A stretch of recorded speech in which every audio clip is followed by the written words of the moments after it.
Hi everyone, welcome to my story channel. आसंतु आरंभ करिबा आजिर कहानी।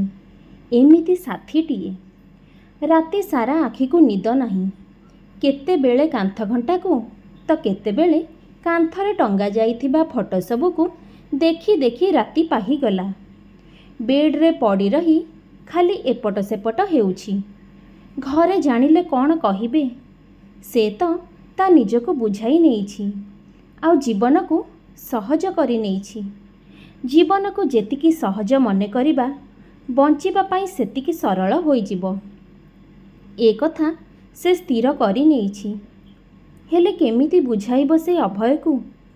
ता प्रेम को से प्रत्याख्यान कला परे भी से बारंबार ता मुहरु हाँ सुनिबा पाई अपेक्षा करि रहिछि। कौन कही केमिति बुझाइबो ताकू? ता पाखरे भाषा नाही। अभय तांको घर पाख रूम रे रहे। केते जण पिला मिसी मेस करी रुहंती। किए स्टूडेंट तो किए जॉब करे आउ किए जॉब पाई प्रिपरेशन करे। अभय मध्य सही मेस रे रही बैंक पीओर प्रस्तुति करुथिला। से कॉलेज गला बेले प्रायतः देखे अभय ताकू कथा कुहा आखिरे चाहुची जेमिति किछि कहिबो। इंग्लिश ऑनर्स रखी बीए पास करिबा परे अध्यापिका हेबा लक्ष्य नहीं पीजी रे एडमिशन कला। एमिति कॉलेज जिबा आसिबारे अभय सहित तार देखा हुए। दिने दिने रास्तारू ऑटो रिजर्व करी दुहे फेरंती। हेले केही कहा सहित कथाबार्ता करंती नहीं। परिचित हेबा परे दुहिंकर सीमित कथा। ताकू लागे अभय भी जेमिति बेसी कथा कहिबाकू भल पाआंती नहीं। एमिति बारंबार जिबा आसिबा भितरे दुहिंक मध्यरे बंधुतार खियटिए जोड़ी होई जाइछि। हेले आजी अभय बंधुतारू दुई पाद आगे जाइथिले। भद्र और नम्रतार सह कहिथिले, तुमे मो जीवन साथी हेबा पाई पसंद करिबो कि? तार जेमिति देह हाथ थरी जाइथिला। से चुपचाप ऑटोरू ओह्लाई आसीथिला। 2 दिन पर्यंत कॉलेज मध्य गला नहीं। घरे पचारिले उत्तर देला, देह भल लागुनी। जेउ दिन कॉलेज बाहरिला अभय जेमिति ताकू चाही रहिथिला। चिन्मयी, मो प्रश्नर किछि उत्तर देलनी। तुम नीरवता को मु कौन बुझीबी? से स्पष्ट भावरे मना करिदेला, ना यह संभव नुहे। हेले काहींकि चिन्मयी? मु बेकार होई रहिबिनी। ए वर्ष निहाती भावरे बैंक पीओ क्वालिफाए करि जिबी। तुमको कथा देउछि। तापरे तुमे राजी तो? चिन्मयी अभयर मुह को चाही पारु नथिला। शीघ्र शीघ्र पाद आगको बढ़ाई सेठारु चाली गला। पछरु किंतु ताकू एमिति सुबुछि, हौ जॉइन करि सारिबा परे तुम घर को प्रस्ताव नहीं जीबी। अभयर कथा सबू ता कानरे बाजी बाहरी पड़ुथिला। ना केबे भी संभव नुहे। घरे एमिति ता पाई समस्तंकर मन खराब। आग को केही न देखेले भी से समस्तंकर मन पढ़ी पारे। घरे ता विषय चर्चा हेले बापा स्पष्ट कही दियंती, ता पाई केही चिंता करनी। से भल पढ़ुछि। ता क्यारियर से निजे गढ़िबो। ता भविष्यत केवल तार, निष्पत्ति भी तार। अभय जेउ दिन चाकिरी पाइला ऑफिस ऑर्डर आनी ताकू देखाइला। खुशी रे चिन्मयी ताकू अभिनंदन जणाइला। अभय ताकू निज हातरे मिठा खुआई देला। चिन्मयी आखिरु लुह झरी पड़िला। एते स्नेह एते प्रेमर मु योग्य नुहे अभय। हेले काहेकि चिन्मयी? तुमको जीवन साथी भावरे पाइले मु निजको भाग्यवान मने करिबी। चिन्मयी आखिरु खाली लुहर धार। ना अभय संभव नुहे कही द्रुत बेगरे सेठारु चालीगला। कौन करिब कौन नाई भाभी भाभी चिन्मयीर मुंड कौन हेउ जाउछि। ना से किछि दिन पाई आउ बाहर को जीवनी। ताठारु दूरे रहिले से आपे आपे भूली जीव। काहार जीवन बर्बाद करिबा पाई तार कौनसी भी अधिकार नहीं। से केमिति कहिब, केमिति बुझेइब अभय को? ଚିନ୍ମୟୀ ସହିତ ଦେଖା ନ ହେବାରୁ ଅଭୟ ବ୍ୟସ୍ତ ହୋଇପଡ଼ିଲା। ସକାଳ ପାହିଲେ ସେ ଯିବ ଜଏନିଂ ପାଇଁ। ଆଉ ଏ ଜାଗା ସହିତ ତା'ର କୌଣସି ସମ୍ପର୍କ ରହିବ ନାହିଁ। ଯିବା ପୂର୍ବରୁ ଚିନ୍ମୟୀ ସହିତ ଦେଖା ହେବାଟା ତା' ପାଇଁ ଅତ୍ୟନ୍ତ ଜରୁରୀ। ଚିନ୍ମୟୀର ମତ ନେଇସାରିବା ପରେ ହିଁ ସେ ଘର ଲୋକଙ୍କୁ ପ୍ରସ୍ତାବ ପାଇଁ ପଠାଇବ। ଯଦି ତା'ର ଇଚ୍ଛା ନାହିଁ ତାହେଲେ ଜବରଦସ୍ତି କରିବାଟା ଠିକ୍ ହେବ ନାହିଁ। ଭାବିବ ଚିନ୍ମୟୀ ମୋ ଭାଗ୍ୟରେ ନାହିଁ। ଏହା ଚିନ୍ତା କରି ଅଭୟ ଚିନ୍ମୟୀ ଘରେ ପହଞ୍ଚିଗଲା। କେହି ଦେଖିବା ପୂର୍ବରୁ ଚିନ୍ମୟୀର ନଜର ପ୍ରଥମେ ଅଭୟ ଉପରେ ପଡ଼ିଲା। ଘର ଭିତରେ ଅଭୟକୁ ଦେଖି ଚିନ୍ମୟୀ ଗୋଟା ଝାଳରେ ବୁଡ଼ି ସାରିଲାଣି। କାଳେ ପ୍ରସ୍ତାବ ନେଇ ଆସିଥିବ। ଆଉ ଏସବୁ ଜାଣିଲେ ଘର ଲୋକଙ୍କ ପ୍ରତିକ୍ରିୟା କ'ଣ ହେବ ସେ ସହଜରେ ବୁଝିପାରୁଥିଲା। ଚିନ୍ମୟୀ ଶୀଘ୍ର ଶୀଘ୍ର ତାକୁ ବାହାରକୁ ନେଇ ପ୍ରଶ୍ନ କଲା, କ'ଣ ହେଲା, କାହିଁକି ଆସିଛ? ଦେଖ ଚିନ୍ମୟୀ, ମୁଁ କାଲି ସକାଳୁ ଚାଲି ଯାଉଛି। ତୁମର ହଁ ଶବ୍ଦ ଶୁଣିବା ପାଇଁ ମୁଁ ଏଠିକି ଆସିଛି। ଆଉ ଯଦି ନା ତାହେଲେ ପ୍ଲିଜ୍ ତା'ର କାରଣଟା ମଧ୍ୟ କହିବ ମୋତେ। ଚିନ୍ମୟୀର ପାଦ ତଳୁ ଯେମିତି ମାଟି ଖସି ଯାଉଛି। ଆଖିରେ ଲୁହ, ଦେହ ସାରା ଝାଳ। କାନ୍ଦି କାନ୍ଦି ହାତ ଯୋଡ଼ି କହିଲା, କେମିତି ବୁଝେଇବି ତମକୁ? ମୋତେ କ୍ଷମା କର, ମୁଁ ତୁମକୁ କିଛି ବି କହିପାରିବିନି। ହେଲେ କାହିଁକି ଚିନ୍ମୟୀ? ମୁଁ କ'ଣ ତୁମ ପାଖରେ ଏତେ ଅଯୋଗ୍ୟ? ନା ନା ଅଭୟ, ତୁମେ ନୁହେଁ, ମୁଁ ଅଯୋଗ୍ୟ। ମୁଁ ଯୋଗ୍ୟ ନୁହେଁ ତୁମ ପାଇଁ। ତୁମ ପାଇଁ ନୁହେଁ କି କୌଣସି ପୁରୁଷ ପାଇଁ ମଧ୍ୟ ନୁହେଁ। ମୁଁ ଏପର୍ଯ୍ୟନ୍ତ ମ୍ୟାଚୁର୍ ହୋଇନି। ମୁଁ ଆଜି ଯାଏଁ ଫୁଟି ପାରିନି। ସେମିତି କଢ଼ଟିଏ ହୋଇ ରହିଛି। ବହୁତ ଡାକ୍ତରଙ୍କୁ ଦେଖା କରିଥିଲି, କିଛି ସୁଫଳ ହେଲାନି। ବହୁତ ଚେକଅପ୍ ପରେ ନିରାଶ ହେବାରୁ ଘରେ ସମସ୍ତେ ଚୁପଚାପ ହୋଇ ରହିଲେ। ଧୀରେ ଧୀରେ ପରିସ୍ଥିତି ସ୍ୱାଭାବିକ ହେବା ପରେ ମୋତେ ସମସ୍ତେ ଏଥିପ୍ରତି ଧ୍ୟାନ ନ ଦେଇ ନିଜ କ୍ୟାରିୟର କଥା ଚିନ୍ତା କରିବା ପାଇଁ କହିଲେ। ଏକା ନିଶ୍ୱାସରେ ଏତେ ଗୁଡ଼ାଏ କଥା ତଳମୁହାଁ ହୋଇ ଚିନ୍ମୟୀ କହିଗଲା। କିଛି ସମୟର ନୀରବତା ପରେ ଚିନ୍ମୟୀ ଅଭୟ ମୁହଁକୁ ଚାହିଁଲା। ଅଭୟ ଥିଲା ସହଜ, ସରଳ, ଯେମିତି କିଛି ବି ହୋଇନାହିଁ। ଏସବୁ କଥା ତାଙ୍କୁ ଆଦୌ ପ୍ରଭାବିତ କରିନାହିଁ। ତାଙ୍କ ମୁହଁରେ କୌଣସି ଦୁଃଖ ବିଷାଦର ଚିହ୍ନ ବର୍ଣ୍ଣ ସୁଦ୍ଧା ନଥିଲା। ହସି ଦେଇ କହିଲେ, ବାସ୍ ଏତିକି? ସରିଲା ତୁମ କଥା? ଏବେ ମୁଁ କହିବି? ତାପରେ ବି ତୁମେ ମୋର ପ୍ରଥମ ଆଉ ଶେଷ ପସନ୍ଦ। ମୋର ବଧୂ ନୁହେଁ, ବନ୍ଧୁଟିଏ ଦରକାର।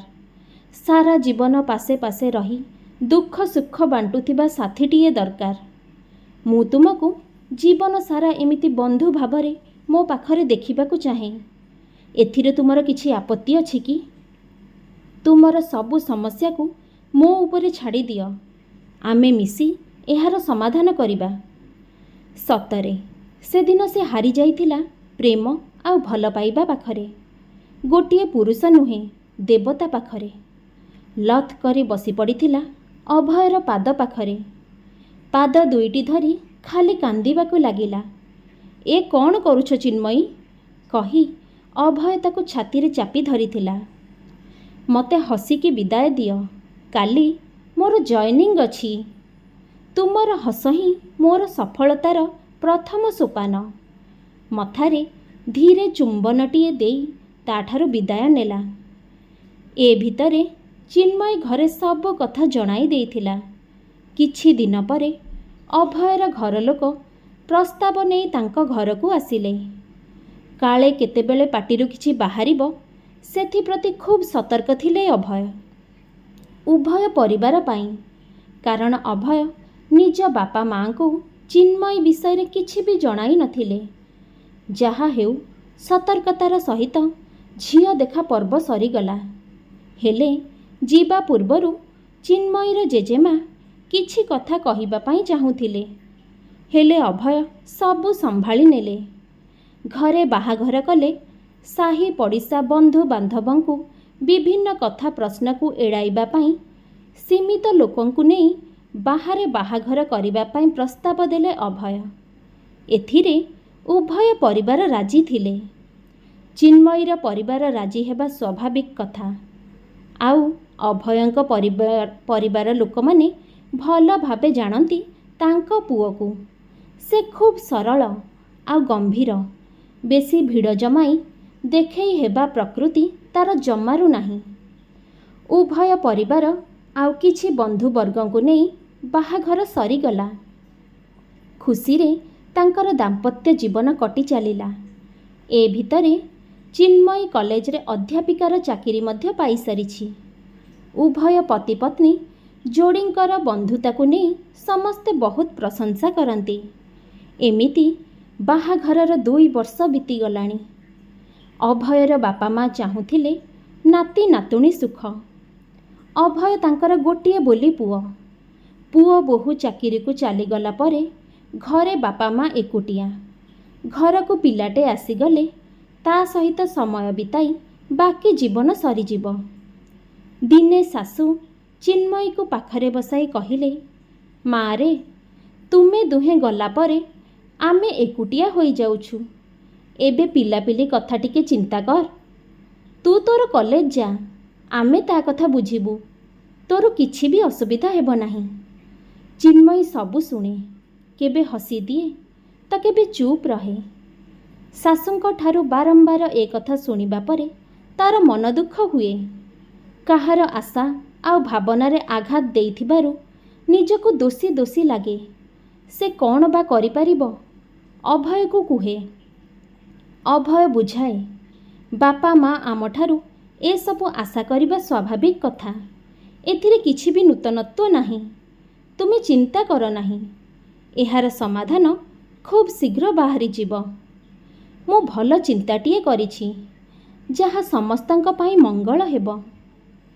ହଠାତ୍ ଦିନେ ସନ୍ଧ୍ୟାରେ ଅଭୟ ଶୀଘ୍ର ଅଫିସରୁ ଘରକୁ ଆସି କହିଲେ, "ମା, ଚିନ୍ମୟୀର ଦେହ ଭଲ ନାହିଁ। ମୁଁ ତାକୁ ଟିକେ ଡାକ୍ତରଙ୍କ ପାଖକୁ ନେଇ ଯାଉଛି।" ଚିନ୍ମୟୀ କିଛି ବୁଝିପାରିଲାନି।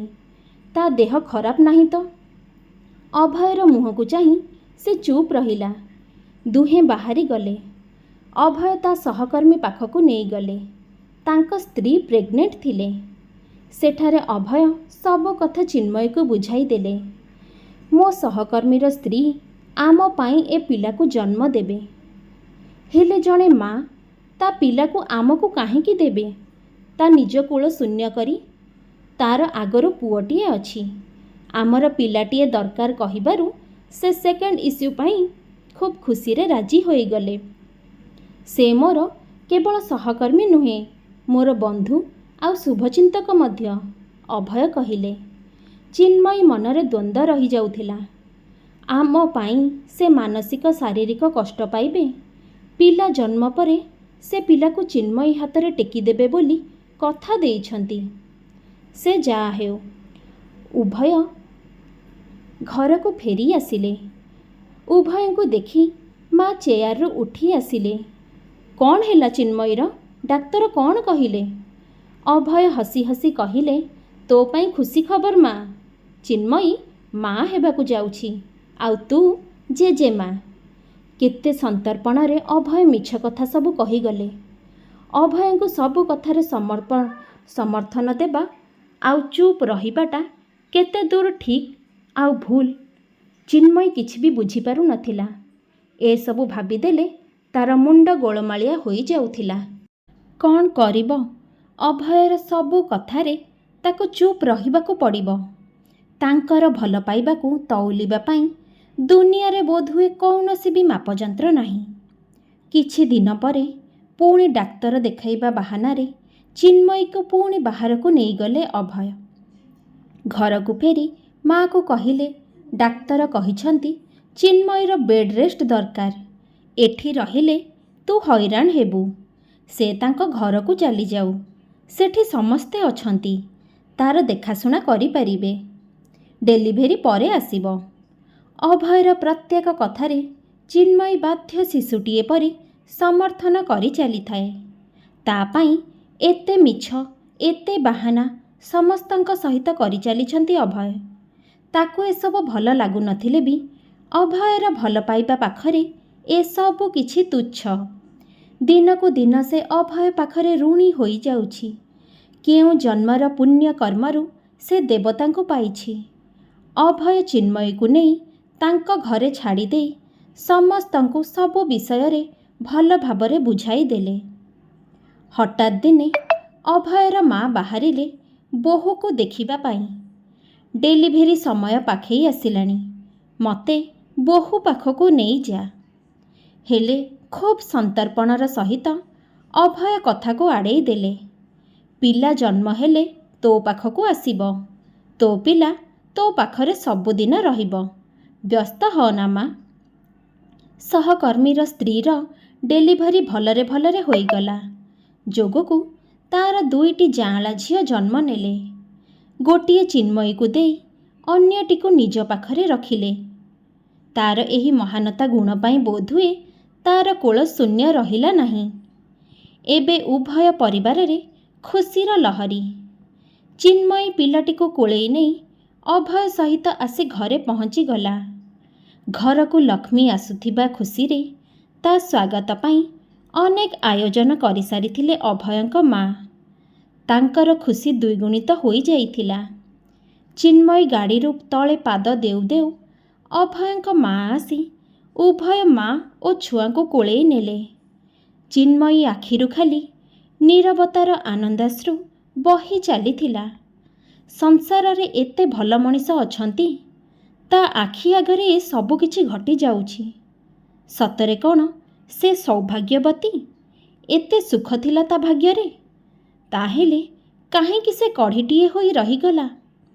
ଅଭୟ ମଣିଷ ନୁହନ୍ତି, ଦେବତା। ତାକୁ ଲାଗିଲା ସେହି କଢ଼ିଟି ଦେବତାଙ୍କଠାରେ ଲାଗି ହେବା ପରେ ଯେମିତି ଫୁଲ ହୋଇ ଫୁଟି ସାରିଛି। ଦର୍ଶକ ବନ୍ଧୁ, ଆପଣମାନଙ୍କୁ କାହାଣୀଟି କିପରି ଲାଗିଲା? କମେଣ୍ଟ କରି ଆପଣମାନଙ୍କର ବହୁମୂଲ୍ୟ ମତାମତ ନିଶ୍ଚୟ ଜଣାନ୍ତୁ। ଆଉ ହଁ, କାହାଣୀଗୁଡ଼ିକ ଆପଣମାନଙ୍କୁ ପସନ୍ଦ ଆସୁଥିଲେ ଦୟାକରି ଚ୍ୟାନେଲଟିକୁ ସବସ୍କ୍ରାଇବ୍ ନିଶ୍ଚିନ୍ତ ଭାବରେ କରିନିଅନ୍ତୁ। ରହୁଛି, ନମସ୍କାର, ଜୟ ଜଗନ୍ନାଥ।